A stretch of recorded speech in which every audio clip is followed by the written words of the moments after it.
Voilà, Sophie Val qui a quitté donc le GEMAC et le CNRS pour venir sur le plateau du 7-8 pour nous parler d'un tout autre sujet. Tout à fait, mais on reste un petit peu dans l'environnement, mais dans l'innovation également. L'innovation, oui. Donc ça paraissait impossible et pourtant les premiers avions électriques en taille réelle existent. Avant de vous en dire plus sur cette nouvelle technologie. Et puis moi j'ai plein de questions. Hein. Ouais, je vous en prie, je vous laisserai le temps de les poser. Nous sommes allés demander l'avis aux 50 Chinois sur cette nouvelle technologie et puis voir si ça leur semblait vraisemblable, tout simplement. Non, je crois pas. Non. Je pense qu'il y a avant tout un problème d'autonomie. Mais bon, c'est vrai que le kérosène, c'est pas terrible, mais pour l'instant, c'est ce qui est utilisé, quoi. Bien sûr que ça peut aider, c'est comme tout. Si on pouvait arrêter d'utiliser l'essence, ce serait mieux pour la pollution, etc. On le sait tous. Oui, moi, je suis pour l'électricité.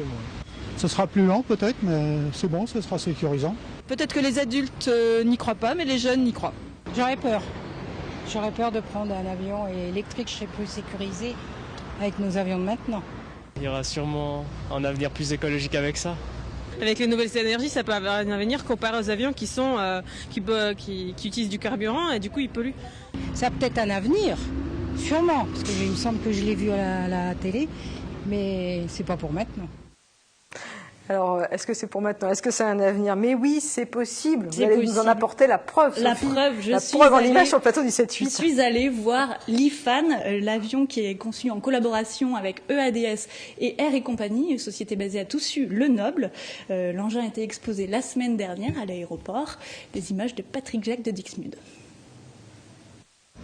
Je me trouve dans un hangar de l'aéroport de Toussus-le-Noble. Derrière moi, l'IFAN, un avion tout électrique, une petite prouesse technologique qui va permettre d'économiser les 30 à 40 litres de carburant qui sont nécessaires pendant 1 heure de vol pour un biplace comme celui-ci par exemple. Alors l'IFAN ne peut pas encore voler, vous allez comprendre pourquoi.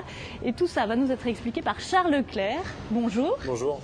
Vous êtes le fondateur et le président d'une compagnie qui s'appelle Air et Compagnie. Tout à fait, qui est une école de pilotage donc basée à Toussus-le-Noble, une des entreprises majeures en fait du secteur de la formation au pilotage. À quoi il sert cet avion? C'est d'abord pour la formation, c'est ça?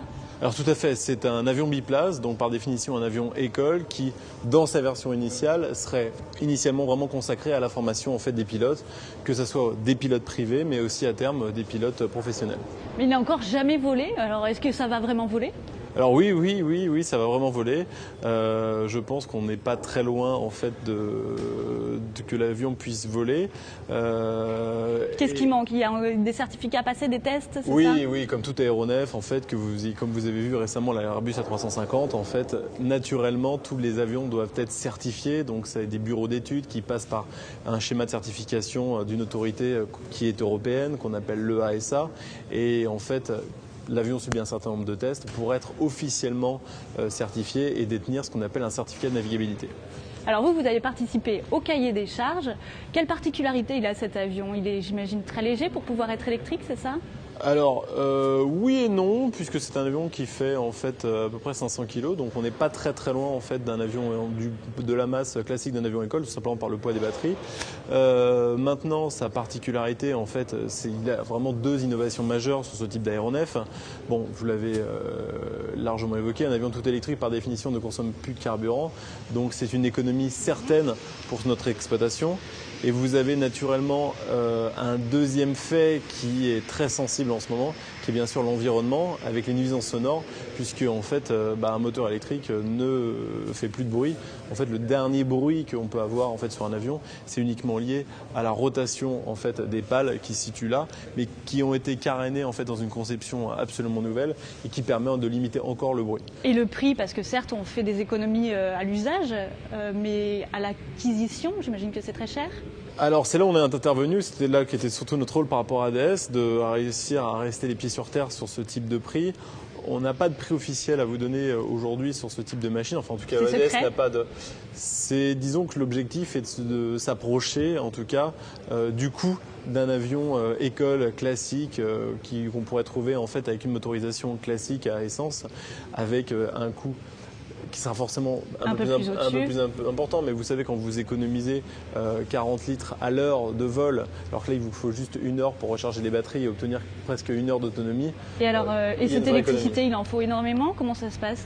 Alors, on se branche comme une voiture? Tout à fait, c'est à peu près le même principe. Vous avez 60 kW en fait à recharger en a priori à peu près 1 heure de recharge et qui vous permet de voler en conditions entre 45 minutes et 1 heure. Voilà. Sachant que l'objectif est de certifier l'aéronef en fait avec des batteries qui puissent voler pendant 1h30. Ouais, c'est un des inconvénients aussi peut-être, c'est qu'on peut voler moins longtemps. C'est une innovation, c'est le début. Comme toute innovation, elle débute. C'est un projet bêta. 1h30 de vol, c'est vrai que c'est peu. Un avion à motorisation avec un moteur à piston qui va consommer de l'essence nous amène toujours sur une autonomie de 4 à 5 heures de vol. Là, on est clairement dans une innovation, mais il faut savoir que c'est le début et je pense qu'en tout cas, c'est déjà un beau projet qui peut nous permettre d'économiser du carburant et d'avoir un véritable avion propre. Vous êtes pilote également. Qu'est-ce que ça change concrètement quand on est dans le cockpit pour le pilotage? Est-ce qu'il y a une différence? Alors non. Pas du tout. Je n'ai pas cette expérience-là parce que moi je vole plutôt sur de gros avions. Maintenant, clairement, d'un point de vue aérodynamique, il n'y a aucune raison en fait que l'avion se comporte différemment. C'est un avion qui va être aussi bien utilisé pour faire de l'école que pour faire en fait de la voltige ou tout autre type de vol. L'avion se comporte de la même façon. Par exemple, les fondamentaux sont tout le temps là. Alors la vitesse, on est sur un avion qui va évoluer, sauf erreur de ma part, aux environs de 150 km/h en vitesse de croisière. Naturellement, les moteurs sont toujours plus réactifs. En fait, vous avez moins d'inertie en fait sur des moteurs avec un fonctionnement électrique, parce que la puissance est tout de suite disponible. Mais ça, on a les mêmes problèmes aujourd'hui, enfin les mêmes avantages sur des voitures électriques, etc. Non, il y a beaucoup d'avantages et finalement assez peu d'inconvénients. Il y a quelques années, on ne croyait pas que c'était possible de faire un avion vraiment qui vole électrique. Est-ce qu'on se dirige vers des gros porteurs électriques aussi ? En tout cas, c'est le pari que veut faire EADS. Ce projet est né en 2011, en fait, pendant le Salon du Bourget, donc pas ce Salon du Bourget qui vient de se terminer là, mais il y a 2 ans, avec EADS et un certain nombre de partenaires. Et EADS s'était dit, voilà, est-ce qu'on est capable de faire aujourd'hui un avion électrique, en tout cas d'être les premiers à mettre le pied dans quelque chose de peut-être beaucoup plus gros, enfin une véritable innovation technologique. L'IFAN est la première pierre à cet édifice. Derrière, bien sûr qu'une compagnie comme EADS, je pense, n'investit pas dans ce genre de travaux pour s'arrêter sur ce type d'avion et en tout cas souhaite peut-être à terme, peut-être que dans 50 ans, nos avions gros porteurs et en tout cas des avions qui font des lignes régulières à long courrier pourront peut-être voler grâce en fait à une énergie 100% électrique. Pour finir, l'agenda de cet avion, il n'est pas encore industrialisé par exemple? À quand?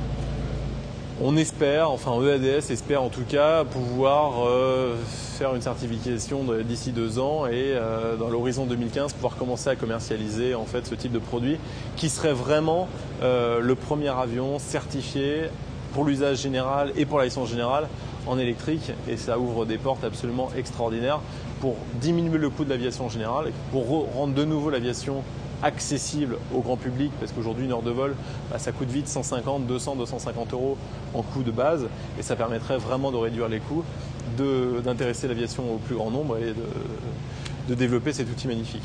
Merci beaucoup. Je vous en prie. Voilà, un outil magnifique, c'est Charles Leclerc qui le dit, Sophie. Moi, en tout cas, ce que j'ai noté, et ça revient sur les micro-trottoirs qu'on a entendus, il y a 1 heure de recharge pour 45 minutes à 1 heure de vol. On est dans son petit avion électrique, il tombe en panne, qu'est-ce qui se passe? C'est la panique. Non, non, pas du tout. Aussi, c'est la panique. C'est la panique. Alors, comme sur un avion classique, il y a une réserve, donc des batteries de secours. Parce que c'est électrique, hein. Il n'y a pas du tout de moteur. Aucun moteur, on parle vraiment d'un tout électrique. Okay. Sinon, on peut également faire un atterrissage d'urgence en planant. Et puis, en dernier recours, il reste le bon vieux parachute pour sauter de sécurité. D'accord. Mais ça pose effectivement des problèmes de sécurité à régler, puisque ces batteries au lithium, elles ont posé des problèmes en janvier dernier avec le Boeing 787 qui utilise en partie. Oui, en partie. C'est pas vrai de nous dire que le 787 il vole intégralement électrique, d'accord. Pas du tout.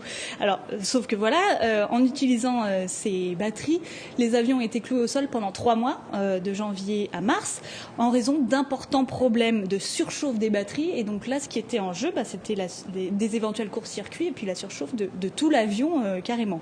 Donc c'est donc un principe qui a des risques bien réels qu'il faut maîtriser avant de passer à des avions plus gros. Ouais, alors vous parlez de maîtrise, je se dit pour l'instant l'avion ne vole pas, hein, il n'a pas ses autorisations L'avion ne vole pas. Pour voler. Mais expliquez-nous un petit peu comment est née l'aviation électrique. Alors l'aviation électrique, je vais poser la question à un membre de ADS. C'est pas moi qui vous réponds. Toutefois, je peux quand même vous noter que le premier vol d'avion électrique a été fait en France en 2007. En 2007, donc c'est les Français, ce sont nous qui avons lancé le premier vol électrique. C'est pas à Saint-Quentin-en-Yvelines par hasard? C'est pas à Saint-Quentin-en-Yvelines, c'était dans les Hautes-Alpes. Mais pour répondre à votre question, je vous propose d'écouter un chargé d'innovation de EADS qui nous explique plus précisément d'où vient cette idée de mettre de l'électrique dans les avions. L'aviation électrique, elle est née en fait grâce au modélisme, grâce à l'apparition des batteries au lithium qui apportent des rendements vraiment supérieurs et des performances vraiment supérieures.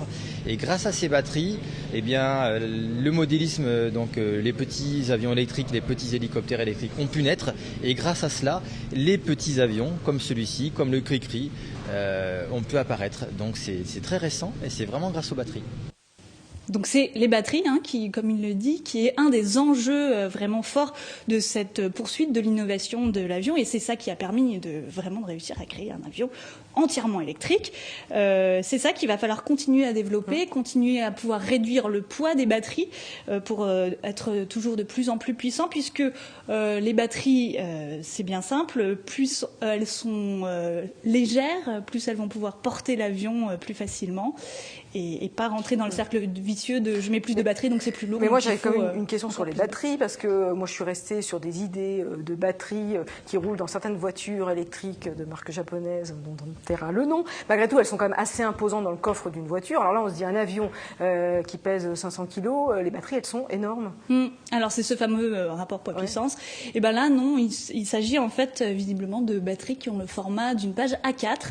On les empile en série. Voilà. Ah oui en série d'accord. On les empile en série pour obtenir la tension dont on a besoin et voilà. Bon, alors c'est vrai qu'on a fait beaucoup de progrès sur la taille des batteries au lithium. Bon, est-ce que vous croyez que tout ça a un avenir? Alors, Sophie, vous êtes notre spécialiste, dites-nous si ça a un avenir. Il y a deux écoles. Donc, comme on l'a vu, Monsieur Clerc de R & Compagnie, lui, est persuadé que effectivement, c'est l'avenir. Il ne nous dirait pas le contraire, notamment parce que les énergies fossiles se terminent bientôt. Il va falloir trouver une autre solution. Donc, on a envie de dire, c'est évidemment l'avenir, mais je vous dis, il y a deux écoles.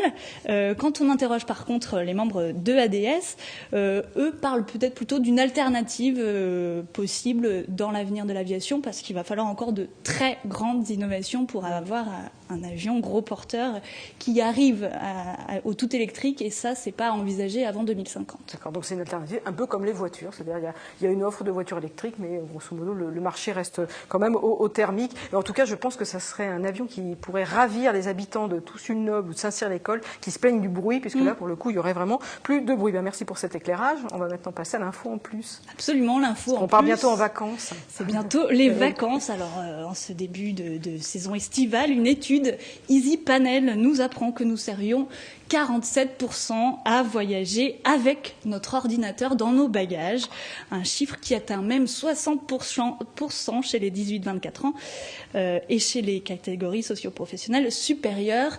Et donc globalement, une majorité de Français prévoient d'utiliser leur ordinateur en moyenne plus de 30 minutes par jour, un usage relativement raisonné donc, et à majorité pour des activités de loisirs.